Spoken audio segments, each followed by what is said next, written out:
공공기관 지방 이전 추진 방침이 발표된 지 9년. 울산은 지난 2012년 고용노동부 고객상담센터를 시작으로 지난해 말 국립재난안전연구원 등 현재까지 모두 9개 기관이 이전을 완료했습니다. 취재진은 먼저 공공기관 이전과 함께 조성된 우정동 일대의 혁신도시에 대한 시민들의 생각을 들어보았는데요. 새로운 건물도 많이 들어서고 또 깨끗하고 그런 거죠. 되게 좋아 보이는 거 같아요. 솔직히 개인적으로 살고 싶어도 또 그쪽이고. 글쎄요, 혁신이란 단어하고는 그렇게 어울리는 것 같지는 않은데요. 그냥 새 건물이 들어섰고 새 건물이 들어섰다는 거, 그 정도. 혁신도시의 혁신이부터 지역 혁신이거든요. 되게 지금 혁신도시를 바라보는 시각이 신도시 뭐 이런 거예요, 되게.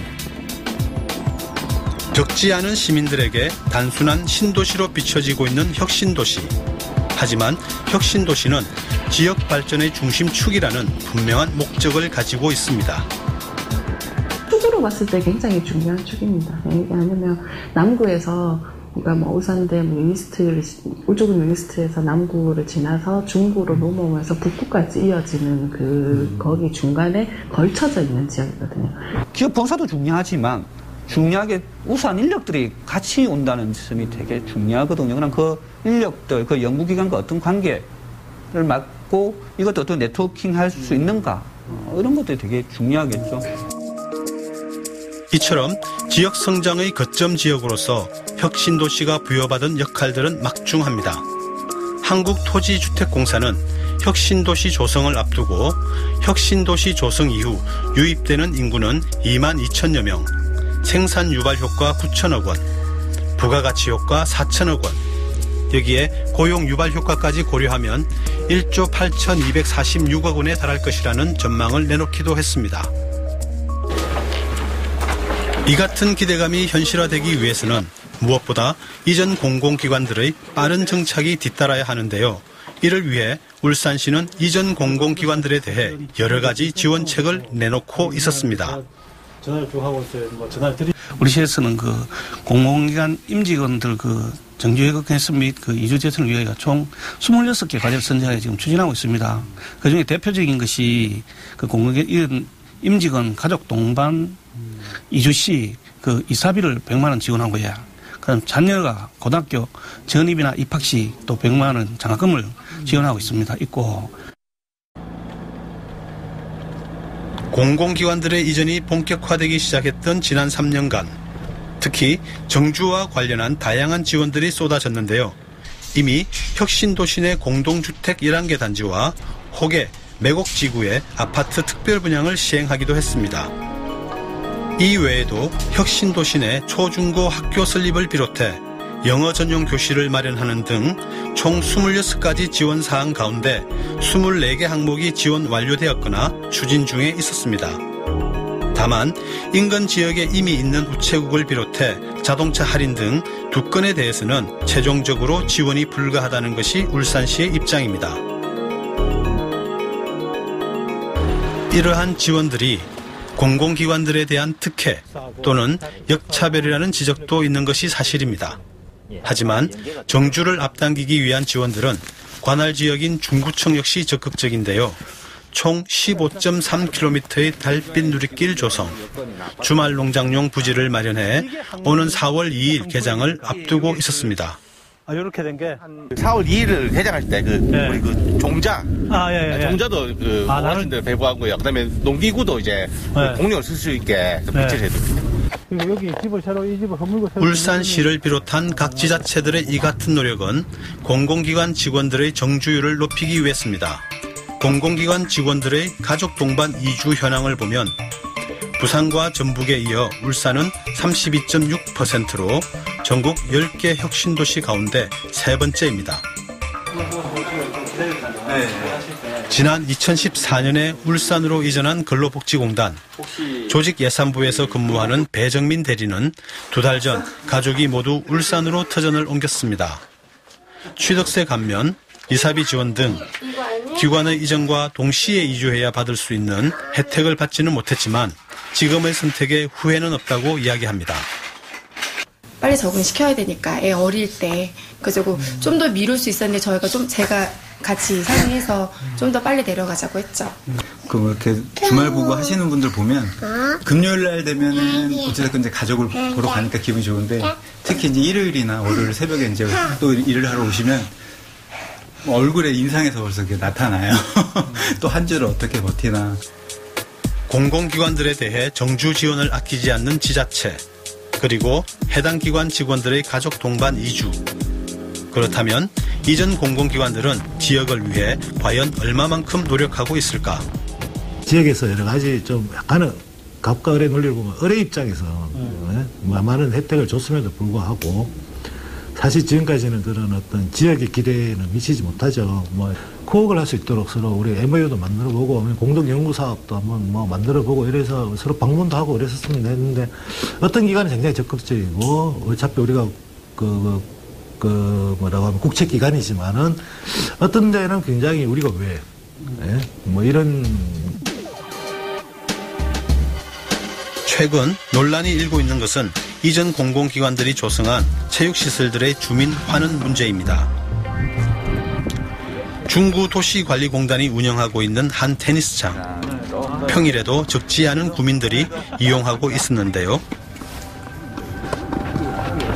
거기 수영장하고 테니스장이 아주 큰 결정의 요인이었는데 지금 수영장도 안 되고 테니스장도 몇 주 전에 해야 되고 근데 밤에도 또 그 직원분들은 너무 자유롭게 잘 쓰시는 분들이 계셔가지고 부럽더라고요. 아파트에서 코트가 다 내려다 보이는데. 근데 아무나 이용하는 줄 몰랐어요. 그냥 거기 직원들하고 거기 관리있는 분들만 하시는 줄 알았죠. 있지만 지금 아직 개방 안 하는 데도 많고요. 근데 이제 그 에너지연구원 같은 경우에도 한 2면 있거든요. 근데 거기는 아직 개방을 안 했어요. 개방을 안 하시더라고요. 지난 2014년 이전을 완료한 한국석유공사. 한국석유공사는 사옥 조성 당시 총 3개 면의 테니스장을 만들어 그중 2개 면을 일반인들에게 개방하고 있습니다. 초기에는 지역 주민들과 마찰을 빚기도 했었는데요. 그런 전용으로 해가지고, 그래가지고, 이제, 연합회, 중국 연합회장대가 있었는데, 자기들도 안 쓰면서 이제 네트를 걷어가지고, 그래갖고 그랬거든요. 사용을 안 하면서 왜 이런 행사할 때는 직원들을 안 쓰는데 왜 오픈 안 해주느냐. 그래갖고 이게 문제가 됐었거든요. 더 큰 문제는 바로 실내 수영장입니다. 25m 8개 레인, 어린이 풀까지 갖추고 있는 이 수영장을 짓는 데 들어간 비용은 약 60억 원. 하지만 준공한 지 1년 5개월이 넘었지만 수영장은 개장을 하지 못하고 있는 상태입니다. 실질적으로 저희가 석유공사에서 만들어 놓은 그 수영장에 대해서 많은 사람들이 기대를 참 많이 하고 있거든요. 개방을 하게 되면 중구에는 현실적으로 여기 동천 국민체육센터에 있는 25m 정규 레인을 가진 수영장이 여기 한 군데밖에 없어서 많은 분들이 이제 뭐 다른 구에 가서 운동을 하고 집에 이렇게 오는 그런 실정입니다. 2년을 길지 않고 일하다는 건 주민을 농락하는 건 바로 없다고 생각하거든요. 왜냐면 그 전에 들어올 때부터 2년 전부터 우리 2년 때 이제 들어오면 이제 수영장이 그리고 4년이에요. 이건 너무 심한 거 아닌가 싶은 생각이에요. 저희를 기다리게 한 건 4년이거든요. 결국 따져보면. 짓기 전에도 수영장 이용할 수 있어요. 이용할 수 있어요. 2년 뒤에 우리 수영장이요. 그래갖고 2년을 또 이렇게 한다는 거는. 애초에 지역 주민들에게 개방될 것이라는 약속과 달리 준공 1년 반이 되도록 개장이 보류되고 있는 수영장. 이에 대한 입장을 들어보기 위해 취재진은 한국석유공사에 공식적인 인터뷰를 요청했습니다. 네, 저번에도 비슷한 내용으로 일단 방송 취재가 요청이 들어왔었는데 그때도 이제 거절을 했었고 해서 일단 수영장 문제로는 이쪽에서는 뭐 특별히 드릴 말씀이 없다고 그렇게 합니다. 저희가 뭐라고 섣불리 얘기할 수 없는 게 이제 중구청하고 얘기를 하는 중에 저희 쪽에서 특별히 어떤 멘트가 나가버리면은 혹시 그게 뭐 틀어지거나 그럴 수 있으니까 저희 쪽 입장만을 전달할 수는 없죠, 지금. 섣불리 입장 표명을 하기가 곤란하다는 한국석유공사의 대답. 그렇다면 관할 구청인 중구청은 어떤 입장인지 물어보았습니다. 저희들도 뭐 이 사항에 대해서 저희 거면은 어떤 식으로 제가 뭐 마음대로 인터뷰를 하고 할 건데 그 상대방이 있는 거기 때문에. 중구청 역시 속 시원한 대답을 내놓지 못했는데요. 하지만 공통된 사실은 한국석유공사는 중구청을, 중구청은 한국석유공사의 입장을 이유로 문제 해결을 서로 미루고 있다는 인상을 지울 수 없었습니다. 그렇다면 지역민에게 환원할 목적으로 지어진 수영장이 개장을 못하고 있는 이유는 뭘까? 그 이유는 운영비였습니다. 운영비 이제가 이제 적자가 네. 뭐 한 8억씩. 12억으로 나왔을 거예요, 용역에서는. 아, 12억. 운영 적자가. 예. 네네네. 적자가. 적자, 운영비는 이제 20억이고. 네, 그 정도로 나왔죠. 한국석유공사가 내부적으로 조사한 용역 결과에 따르면 수영장 운영에 소요되는 비용은 연간 20억 원. 그중 예상 적자 비용이 12억 원이라는 건데요. 현재 울산시 시설관리공단이 운영 중인 수영장은 총 4곳. 그중 문수 실내 수영장은 국제대회가 개최될 만큼 한국석유공사 수영장의 3배에 가까운 규모입니다. 하지만 연간 운영 비용은 약 18억 원. 한국석유공사가 발표한 20억 원보다 더 적은 비용으로 운영되고 있었습니다. 취재진은 한국석유공사 수영장과 가장 비슷한 조건의 동천국민체육센터를 찾았는데요. 보통 동천국민체육센터 정도의 규모에서는 저희가 한 8억 정도 그렇게 운영비가 나오고 있습니다. 그 운영비 8억에 보통 이렇게 포함되는 금액들은 어떤 것들이 이렇게 포함됩니까? 예, 보통 이제 개방했을 경우에는 수영장 법적으로 필요한 수상 안전 요원들하고 그다음에 안내 데스크 그리고 청소 탈의실 같은 청소하는 비용이 들고요. 그리고 이제 관리 직원 1명 이렇게 해서 인건비가 나옵니다. 그리고 이제 큰 부분을 차지하는 게 아무래도 이제 수영장 물 온도를 유지하거나 할 때 필요한 가스비 이런 공공요금이 많이 나오고 있습니다. 취재진은 관련 종사자를 만나 한국석유공사에서 발표한 수영장 운영비가 과연 적절한 것인지에 대해 의견을 구해보았습니다. 레인에서 2개가 더 추가한 그 정도 정도입니까? 네, 맞아요. 그렇게 하면 20에 나올 수가 없습니다. 취재가 거듭되는 동안 한국석유공사에서 내놓은 수영장 연간 운영 비용이 과다 책정된 것은 아닌지 의문이 깊어졌는데요. 운영비와 관련한 영역조사 결과는 내부용이기 때문에 공개가 불가하다는 입장이었습니다. 요즘 석유공사 너무 어렵다 보니까 그런 어려움다는 그걸 해가지고 좀 약간 여론을 잠깐 좀 이렇게 해석하거나 그렇기 위해서 좀 약간 과다하게 뭐 운영비를 이렇게 잡고 적자폭을 이렇게 좀 많이 발표한 거 아닌가 하는 뭐 그런 생각이 좀 들어서. 안에 운영비를 어떻게 책정했는지 그 세부 내용을 또 알 수 없으니까 우리 쪽에서도 특별히 근데 이 내용을 밝힐 수는 없거든요. 이게 그냥 공사 그 내부 참고용으로 만든 거라서. 수영장 개장 보류와 관련해 한국석유공사는 운영비를 표면적인 이유로 들고 있지만 문제는 개방에 대한 태도 자체가 불분명하다는 데 있습니다.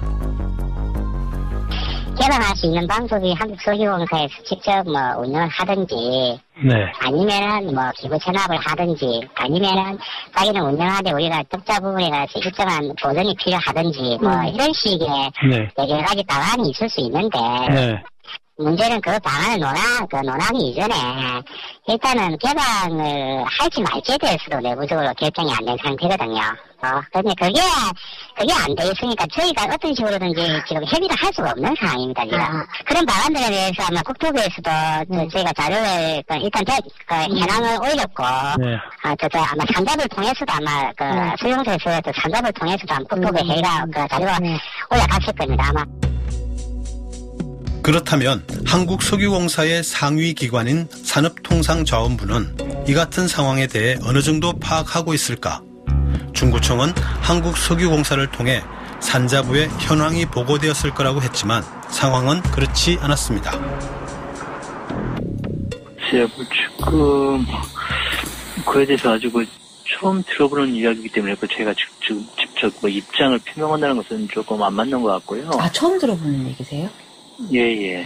뭐 그런 세부적인 내용은 저희가 좀 처음 들어보는 거고요. 아까 말씀드린 것처럼 저희가 그 기관도 지금 어려워갖고 하는 입장을 정부에서 보존한다는 것은 좀 안 맞는 것 같고 관련 그 아까 뭐 중구청이나 뭐 중구청과 같이 협의해서 그에 대해서 뭐 주민들한테 어떻게 할 수 있는 방안에 대해서 같이 협의해서 하는 것은 모르겠지만 정부에서 그것을 한다는 것은 지금 뭐 정부에서 공공기관이 여러 군데인데 정부에서 운영하는 거에 대해서 뭐 보존한다는 것은 좀 안 맞지 않습니까? 한국석유공사의 수영장 개방 문제와 관련해 정부로서는 그 어떤 지원 계획이 없음을 분명히 밝혔는데요. 결국 한국석유공사와 중구청이 해결해야 될 과제로 남았습니다. 그리고 그 해답은 무엇보다 지역에 대한 기여, 주민에 대한 배려에서 찾아야 할 것입니다. 수영장이 사실은 그게 아주 이제 하나의 사건 정도인 거지 본질적인 문제는 아닌 것 같거든요. 그러니까 자세인 거죠. 그러니까 우리 기업이 이 지역과 어떻게 교류하고 그리고 우리가 이미 이제 이분들은 울산에 와서 살 거면 울산 시민이 돼야 되는 거나 그런 생각이 별로 없는 거죠. 그러니까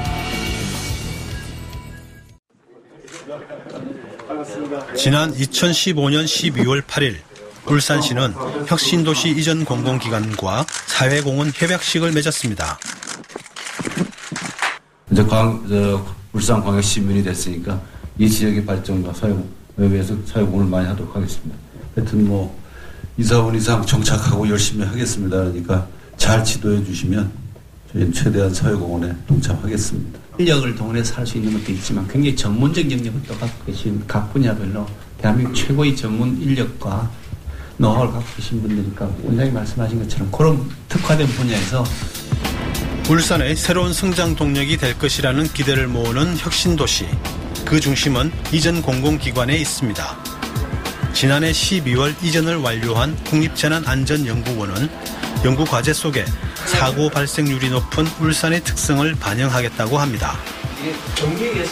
저희들은 이제 연구 방향을 그 국립기관이긴 하지만 그 울산을 테스트 베드화해서 울산에 이제 시범적으로 적용을 하고 표준 모델로 하는 부분을 이제 기본 방향을 잡고 있습니다. 그래서 여러 가지 연구가 진행이 되면 그 울산에 대해서 적용을 하고 검증을 하고 표준화하게 된다면 울산에 대한 안전도 높아질 거라고 생각을 하고 있습니다. 공공기관은 지역의 발전, 즉 사회공헌의 역할을 수행해야 할 의무가 있습니다. 지역민들이 공공기관의 이전을 기대하는 이유 또한 거기에 있는데요. 공기업 또는 공공기관에 있어서 가장 결정적인 사회공헌은 바로 지역의 일자리 창출에 있습니다. 그 지역의 인재들을 활용하고 그 인재들이 또한 공기업을 통해서 지역 발전에 기여하는 그런 그 상생의 모델이 마련되어야만 그게 진정한 의미의 사회적 공헌이라고 할 수가 있는 것이죠.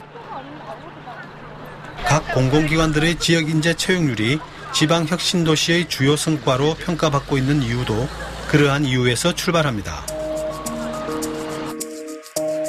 부산과 대구, 울산의 채용 현황입니다. 지난해 가장 높은 지역 인재 채용률을 기록한 부산과 비교하면 울산은 겨우 3분의 1에 불과합니다. 지역의 인재 채용은 단순한 일자리 창출이라는 의미 외에 지역 발전의 선순환 구조와 연관되어 있다는 것이 전문가의 이야기입니다. 지역민이 떠나서 타지역으로 가서 돌아오지 않고 지역이 점점 젊은 층이 줄어들고 지역이 어떻게 보면 인구에서 공동화 현상이 생기고 이렇게 되면 지역이 계속 지속적으로 성장할 혹은 발전해 나갈 잠재력을 잃어버린다고 생각을 한다면은 그냥 그 젊은 인재의 유출이라고만 볼 수 있는 그런 문제가 아니라는 거죠. 간단한 문제가 아니고 가능한 우리 지역 인재들이 지역에서 계속 그 일자리를 찾고 또 자기 개발도 하고 또 지역사회의 어떤 공헌도 하고 이런 어떤 선순환 구조를 정부는 2014년에 공공기관의 경우 신규 채용 인원의 일정 비율 이상을 지역 인재로 채용하도록 노력하여야 한다는 점을 지방대학 및 지역균형 인재 육성에 관한 법률 제13조에서 명시하고 있습니다. 하지만 이 조항은 강제력이 없는 권고사항에 지나지 않습니다. 지난해 채용을 실시한 울산시 7개 공공기관 가운데 절반은 우선 채용 기준으로 가산점 방식을 진행하고 있었는데요. 그 전공시험의 변별력이라는 게 워낙 지원자가 많습니다. 그렇기 때문에 5점을 먹고 들어가는 거는 상당한 도움이 된다고 볼 수 있습니다.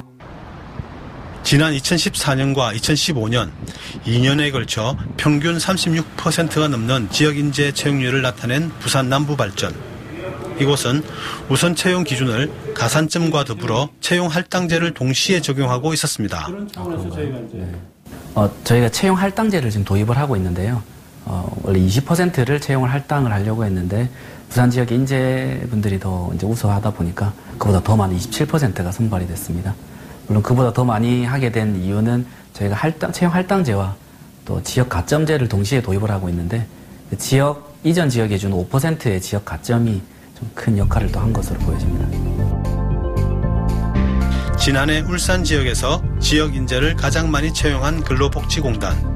이곳은 가산점과 채용 목표제를 함께 적용하고 있었는데요. 실제로는 저희가 굉장히 많이 채용한 축에 속하는 편이고요. 13년하고 14년도 같은 경우에는 없었어요. 거의 전무했었고 사실 지원자도 굉장히 없었어요. 그래서 저희가 처음에는 채용 목표제가 아니라 이제 가산점을 주는 방식을 하다 보니까 올해 33% 정도의 지역 인재 채용을 계획하고 있다는 이곳은 채용 확대와 관련하여 나름의 고민 또한 깊었습니다. 하다 보니까 좀 학교하고 연계해가지고 하는 부분이 있을 수 있고 요즘엔 좀 IPP라고 그래서 이제 그런 학과 과정에 이제 3, 4학년들한테 기업에 나와서 이제 실습을 할 수 있는 그런 기회도 한번 했으면 좋겠다라는 생각이 들거든요. 올해 신규 직원 채용 절차가 진행 중인 안전보건공단의 경우 채용 목표제 4%를 기준으로 삼고 있지만 실제로 더 많은 인원을 뽑을 것으로 전망하고 있었습니다. 매년 11% 이상은 저희가 채용을 하고 있고요. 작년은 조금 줄어가지고 10.4%를 채용했고요. 근데 채용 목표제를 운영하는데 채용 목표제가 저희가 총 채용 인원의 4% 이상을 돼 있습니다. 최저 라인을 적고 있는데 보통 채용을 하면 그게 한 10%는 넘게 보통 채용이 되고 있으니까 올해도 한 10%는 넘게 채용이 되지 않을까 전망을 하고 있습니다. 비록 소폭이긴 하지만 매해마다 공공기관의 지역 인재 채용률이 높아지고 있는 것은 분명합니다. 지역의 유일한 4년제 대학인 울산대학교. 지역 인재 채용에 관한 한 타 대학과의 경쟁 구도가 없기 때문에 어느 정도 유리한 고지에 있는 것 아니냐는 의견도 들을 수 있었는데요. 이제 대학 역시도 스스로의 역량을 높이기 위해 노력 중입니다. 혁신도시에 있는 기업체에 특별반처럼 만들어가지고 거기에 하여튼 실력이 뒤지지 않고 잘 취업할 수 있도록 60명의 인원을 뽑아가지고 하드 트레이닝을 시키고 있습니다. 울산대학교는 공공기관 채용에 대비한 특별 과정을 마련해 놓고 있었는데요. 네, 학교에서 그 스터디 그룹도 이제 구성해 주시고 해서 이제 같이 스터디 그룹원들과 함께 NCS 인적성 공부하면서 공기업 준비하고 있습니다. 네, 안 그래도 아무래도 저의 고향이기도 하고 계속 울산에 남아있으면 더 좋기 때문에 이왕이면 이제 울산이 이제 혁신도시로 이제 갔으면 하고요. 하지만 지금 채용을 많이 안 해주셔가지고 그게 좀 어려움이 있습니다. 공공기관의 지역 인재 채용이 지역사회 발전을 위한 사회 공헌일 수밖에 없는 이유. 그것은 공공기관으로서의 사회적 책무이기도 한 까닭입니다. 이전 공공기관들에 대한 시민들의 기대, 상생 발전을 위한 지자체의 지원. 이제 공공기관은 그에 대해 응답할 차례입니다. 우리가 민간 기업에 대해서 요구하는 건 아니지 않습니까? 공공기관이. 그렇죠? 그래서 공공기관이 또 가져야 할 여러 가지 또 사회적 책임이라는 부분도 있고 또 지역사회에서 또 사회적 공헌이라는 역할을 생각한다면 지역 인재를 채용해서 혹은 지역에서 일자리를 창출하는 그런 순기능적 역할을 해야 된다고 봅니다.